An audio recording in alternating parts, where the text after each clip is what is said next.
Hi there, I'm Brittany from Grasple Support. Welcome to Grasple. I'm here today to teach you how to use Grasple and all of the basics you need to know to answer questions using Grasple's math system. But first, if you're new to Grasple, let's start with what is Grasple? Grasple is an online learning and study tool for STEM subjects, primarily math and statistics. In Grasple, you can practice subjects that you've learned in class to master them, and use the personalized feedback to help you in areas that you need it most. Let's hop over to the Grasple tool to see what it looks like in action. Now that we're in Grasple, let's take a look at some of the functionalities by looking at a very simple example exercise.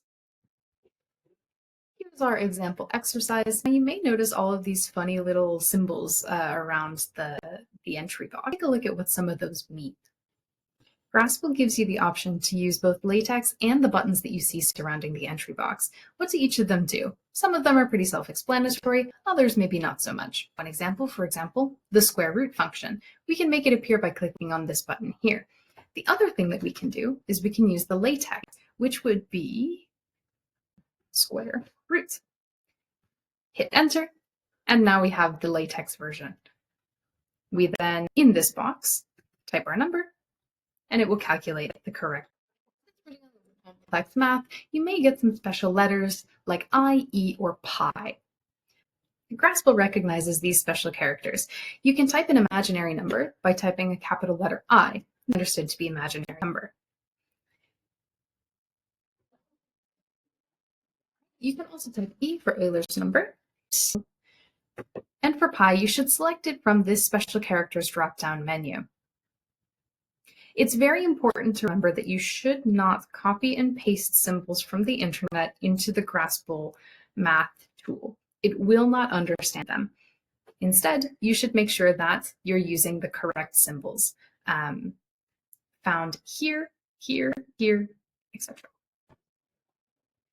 Another important thing to note about Grasple is its notation. You cannot enter 3,14 to represent pi.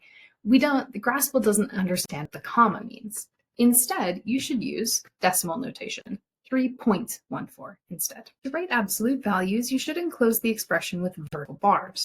If you want to show a relation between two numbers, you should use the appropriate symbols from the drop-down menu in Grasple. You can find trigonometric functions under this button, the sine, tan, cosine, etc. When using trigonometric functions, such as sine, cosine, tan, and their inverses, remember that all angles must be in radians. Grasple calculates accordingly. If you have a question that could use mixed numbers, it's important to actually not use those. Grasple doesn't understand them and instead recognizes them as division. So if we type 1 and 1/2, this is a mixed number, and you will get a warning showing you that Grasple doesn't understand this notation. What you should write instead is 1.5, or you can write 3/2, and this will be understood as 1.5. For a matrix into Grasple, you can click on this button here and choose the size of your matrix. To create subscripts and superscripts, you can use LaTeX. If you use an underscore, it will create a subscript. For superscripts, you can hit Shift and the 6th button on your laptop, on your keyboard, and this will create a superscript. Additionally, you can use, of course, the math inputs here. So subscripts can be found here, and superscripts can be found here. Some questions may require you to enter a set of vectors. To enter vectors, we should use the curly brackets here, and we can do vector subscript 1, vector subscript 3, vector subscript 4, etc. You can navigate between the subscript level and the normal level by using the arrows on your keyboard. Simply click left or right to change the level. You may also be required to use summations and integrals. If we want to use the LaTeX, summation is written like this, or we can also find it in the menu. The LaTeX for integrals is \int, which will also create the integrals notation. The other cool thing about Grasple's math tool is that it kind of works like a supercalculator. And so it accepts multiple different notations to express the same value. So our example question, write equations that equal to 1. Well, one way of doing that is you can go x over x. That's simple division, and it creates the correct answer.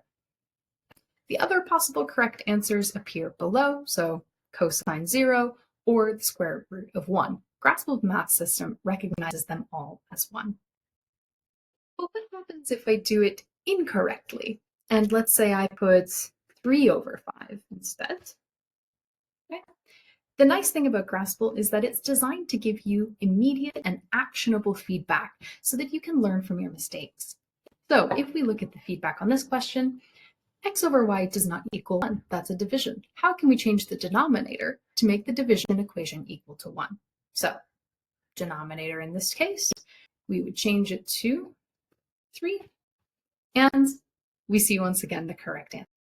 And that's it. Everything you need to know to get started with answering questions on Grasple. Thanks so much for watching and happy Graspling.